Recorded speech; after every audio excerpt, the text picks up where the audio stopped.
Hello everyone and welcome to our new episode of the Expat Career and Lifestyle podcast. This is Dominika Miernik, your host, and today I have a very special guest, Sandra Schavone Bissell. She is a coach, life transformation coach, intercultural trainer, a seasoned expat. She is also a founder of Expat Joy blog. She is originally from Brazil, currently living in the United States, but she also lived in Japan and Switzerland. So, hello Sandra, thank you for being with us today. It's a pleasure being here. Thanks for inviting me. You're welcome. It's a pleasure to have you. So please tell us more about you, your international journey, and what are you doing? All right, so I'll make it really short because it is a long story. So I'm originally from Brazil, as Dominika said, and I grew up cross-culturally because I'm half Japanese and half Italian, born and raised in Brazil. And I got married to TCK, a third culture kid, who happens to be American. And we met in Japan, and I'm the mother. We are the parents of three wonderful third culture kids, and now they're young adults. I work as a life transitions coach, and I'm in transition right now, moving back to Switzerland. But this time I'll be keeping a home here and a home in Switzerland. So you will be like a flexpat or like a digital nomad, let's say. Well, that's our lives, right? That's what we do. So yes, I will be living between two countries. Plus I have my home country, which is Brazil. And with aging, my mother's aging, so I go there frequently as well. Great. So I met Sandra at Families and Global Transition Conference last March, and I attended her talk about non-English speaking expats. So today we are going to speak about that. So how can we thrive abroad as a non-English speaking expat? If you can share with us your insights and observation. Well, as you have observed, I'm not a native English speaker, and I have been living between, in the world of expats. And my native language is Portuguese, and I was very curious for last year's presentation at the Families in Global Transition if my feelings were the same as other expats. So I conducted a survey, and I was very fortunate to get more than 400 replies of people from all different parts of the world talking about their experience living within the international expat community as a non-native English speaking expat. And what's the difference? The difference that they shared with me in terms of struggles, or that when they moved, they had to really be open, not only to the local community, but to the community of expats that usually, because of schools, because of going to doctors, let's say a person was moving to Japan, but didn't speak Japanese and knew a little English, and coming from Chile, so they were Spanish speakers. Upon arriving in Japan, they had to not only learn Japanese, but also try to speak in English, because that was the universal language. And by doing so, those who succeeded were those who were able to be open to the experience and put aside their fears of communicating. And I think that was one of the biggest things that I got as feedback, that courage is necessary when you're abroad, especially if you don't feel, you don't find your home abroad yet. Because if you're coming from a country such as Chile, there aren't so many Chileans living in Japan, so this person would have to then go to a community of English-speaking expats instead. Yes, so we can have like many, let's say, limiting beliefs about our accent, or like even like fear to open your mouth and speak in English, or even in any foreign language because you have an accent. So how to overcome this fear or this limiting belief that you have of your accent, let's say? Well, when we talk about limiting beliefs, of course, it's something internal. So I think, and that's what I got back from other people, is just to accept yourself first. So imagine that you're speaking in English in Japan again. I'm going to use that example. Mm-hmm. And so you have to put yourself out there, but you might not be very sure about your abilities of speaking that language. You may be feeling that you're different because you have an accent. So of course, the best way to approach the situation is to just do it. However, we are humans and we have fear. So what to do in that situation? First of all, accept that you are in a new situation and you are doing more than most people around you, right? You are trying to speak, in the case of the Chilean living in Japan, in two different and new languages to you. So accept that it's new and you're not going to be perfect. So put aside the need of perfection and then move on into putting yourself out there, putting yourself into situations where you can communicate with people and focus on the communication and not on how perfect you're communicating. Yeah, so it's like overcoming this perfection, and like focusing more on what you have to communicate about your message and being clear about that.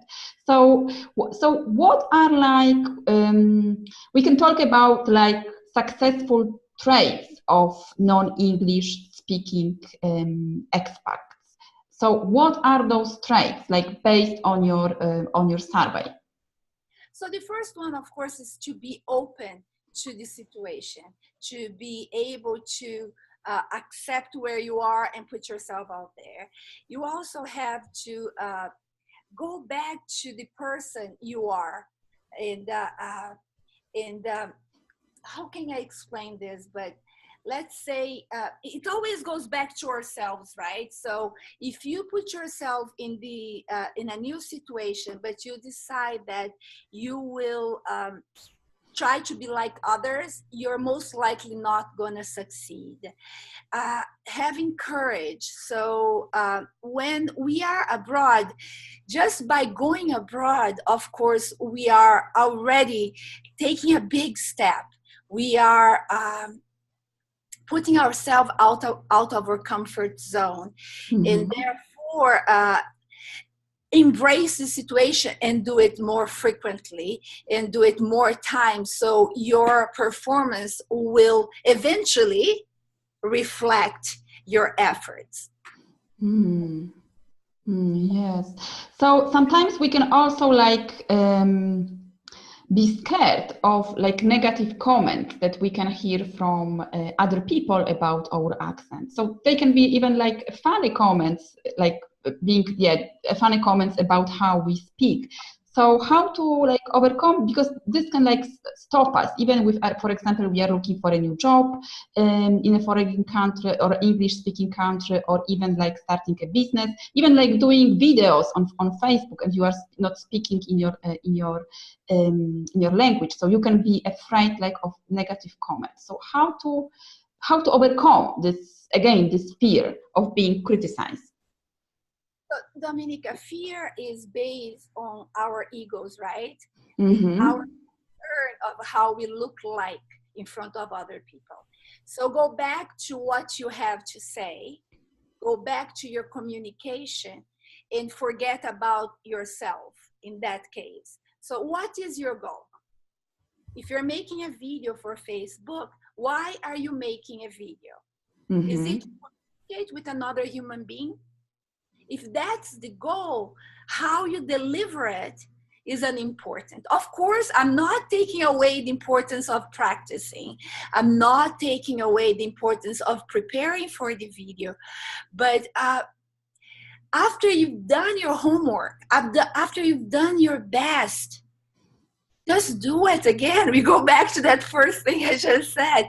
Just forget about yourself and focus on your message. Yeah, so it's like always focusing on what you want to communicate, and not about how you are going to communicate it. That's it. Yeah. Because I had like, go on. What I was saying is that what is your goal for doing that activity? So if you are a new expat and you have moved recently to Italy, but you don't speak Italian, and you decide that you have to go to the store to buy flour to make a cake. But to buy flour. How you get the flour is unimportant. And you let your fear creep in, because that's not going to get you cake in the end of the day. Yeah. So it's about thinking about what is your goal. So like speaking about Italian, so I remember that I was like afraid going even to the supermarket or asking for something. I thought that people will like, I don't know, will say me what we are saying, we cannot understand you. So yeah, I was scared about, but it's like about taking small steps. Yes. And I have one thing that you just said. Oh, when I was in Italy in the beginning, I wanted to do something, and I was worried about what other people would think if I asked them. So there's a little secret, and we all know that, but we forget from time to time. All of us, we are very concerned about ourselves. So the other people who we think may be thinking about us, guess what? They're thinking about themselves. They're not very concerned about us. We are just part of their days. They, and we are going to fade in the background in the end of the day. So let's not forget that we are not that important really for that person. And think about what we want instead. Yes, because sometimes we are like overthinking. What others can think about us. Great. Yeah. So like how to like be confident when, for example, you are starting a business and you want, for example, to network and you are going to those networking events, once again in English. So how to like, if you can share with us like 1 or 2 steps, how to like be confident when speaking in English, like making contacts with people and like developing your business, like based on your own experience. All right. So on my experience is that, again, I go back to the message. I know what I want to say. And one of the things that I found very helpful to take the focus away from myself is to prepare for the meeting and the network meeting in that case, and have an elevator speech. So when I arrive there, I can have something short and concise to tell the person that I will be talking to. So I have some things already prepared before going to the network meeting. And when you arrive in a new setting, know that the other people want you to listen to them. So one of the keys in communication is to let the other person talk rather than coming and wanting to dump all our information on the person in front of us. I know it's counterintuitive to do that way, right? Because we are going to the networking meeting and we want to talk about our business. We want to talk about our project. But if we go to these meetings and we listen to what has been said and we give feedback to these people from the position of serving them, you should expect that the other person is going to be more patient with you, especially if you're not a native English speaker, because we're talking about English here, when it's your turn to talk, when it's your turn to share your information. Great. So how to like make sure that our accent is not like impacting our like international experience in a negative way? So I think our ability, imagine that if you speak many languages, I'm aware of it, and there's so many people who only speak one language. So if it's a trick that you can play with your mind, because our mind is something that makes us behave in one way or another. You talked about confidence. If you're speaking more than your mother tongue, you're speaking more languages than the people around you in most circumstances. Not with you, Dominic, I know. But with most circumstances, Because if you're speaking, you already speak your mother tongue, and you're speaking one extra language, you're already ahead, regardless of how you feel. So that can be a boost for your self-esteem. And in terms of confidence, again, it takes practice. So start small. Go and do, I told one of my clients, she wasn't very sure about talking to strangers because she was in a new country. Said, well, you go to I used the supermarket. She was a at-home person, a woman. I said, go to the supermarket and ask people questions about the products on the shelf. It's a tiny little task that you can give yourself. So you can go to the park and you can talk to people who have dogs if you have a dog. So create opportunities to talk and build, it's building blocks. So you start with the person at the park, and then you talk at the person at the drugstore, and eventually you go to your network meetings and you give your speeches, regardless if you have an accent or not. Yeah, so it's like taking those small steps, and as you said, like creating opportunities for you to speak and practice. Yes. Yeah, so how like having an accent can also impact our international identity? That's a very good question. And can you share something personal? Of course, yeah. So look at me, right?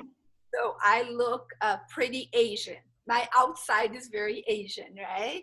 So I'll share with you an experience. I was living in California, and I would go to Starbucks, and there was this the person who made the coffee, who kept looking at me every single day for a whole week. I'm like, what a weird guy. He happened to be Asian as well. And I'm like, I'm not going to say anything. I'm going to get my coffee and walk out. And eventually, after a week, he stopped and asked me, where are you from? I can't figure it out, because your accent doesn't fit your face. It doesn't fit your persona. And he had gone through the whole trouble of trying to figure out where I came from. But my accent was, for him, sounded like French, but he knew Asia well. So he was like, oh, you're too young to be from Vietnam. People who spoke French as their first language tend to be older than you. So my point in terms of identity is that, yes, our accent is something to be proud of, because it brings the story of who we are as a person. When I speak, if you close your eyes and you're familiar with Brazilians speaking, I speak like a Brazilian.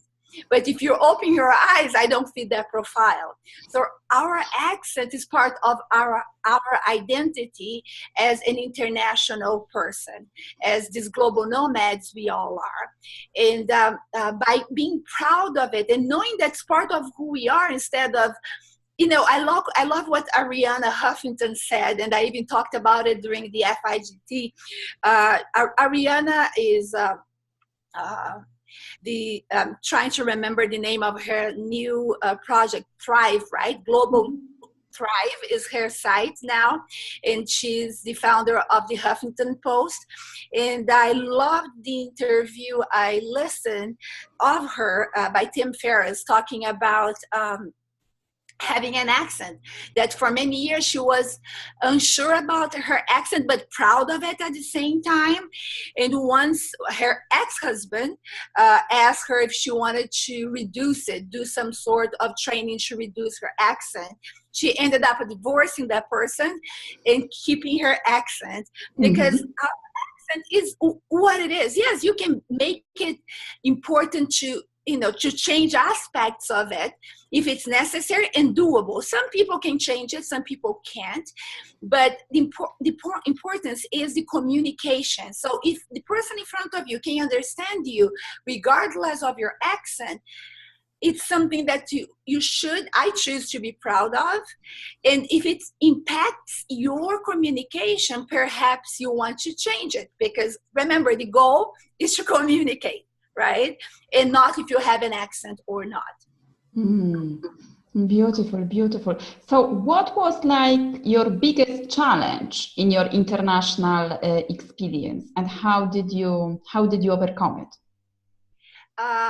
are you asking regards to my accent or life in general? Life in general, yeah.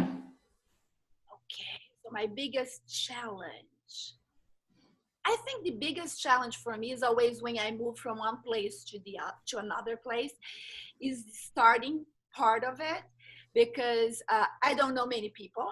Mm-hmm. So the way I solve this big challenge, I love people. I love talking and going out with people and being involved with projects. So the first few months can be a little bit of a challenge until I find more roots and I find more connections. And that's the moment I choose to hit networking groups. It can be a new gym, it can be a group of women who go hiking, for instance, in Switzerland, or people who go cooking or learn a new skill. So that's how I solve it. So I gave you both. So it's always the sense of feeling alone. So community is very important for me. And it tends to bring me more joy as I move from one place to another. Great. Yeah, so it's like creating community and then adapting yourself to the new place or to the new country. Yes. Yeah, great. So thank you very much, Sandra, for sharing all your tips and your experience with us. So tell us more, where can we find information about you? And I also know that you have a fantastic free gift for our listeners. Yes. You can find more information about Expat Joy on expatjoy.com, and as a life transitions coach, you can go to sandrabissell.com. And the gift I'm offering you is an energy leadership assessment. It's a fabulous way to find out how your attitude, when I say energy, please equate that to your attitude, how your attitude may be impacting your success or lack of success during your international life. So you can contact me by sending me an email to Sandra at expatjoy.com or talking to Dominica. Great. Thank you very much for sharing that and for being with us today. Thank you very much for listening. So let us know. My pleasure. What are your thoughts? What are your comments about this interview? If you have any questions, what are your challenges as a no native English speaker expat? So share your thoughts in the comments, and I will be back soon with another fantastic guest. So thank you very much for listening or watching if you are watching the video version. See you soon and bye.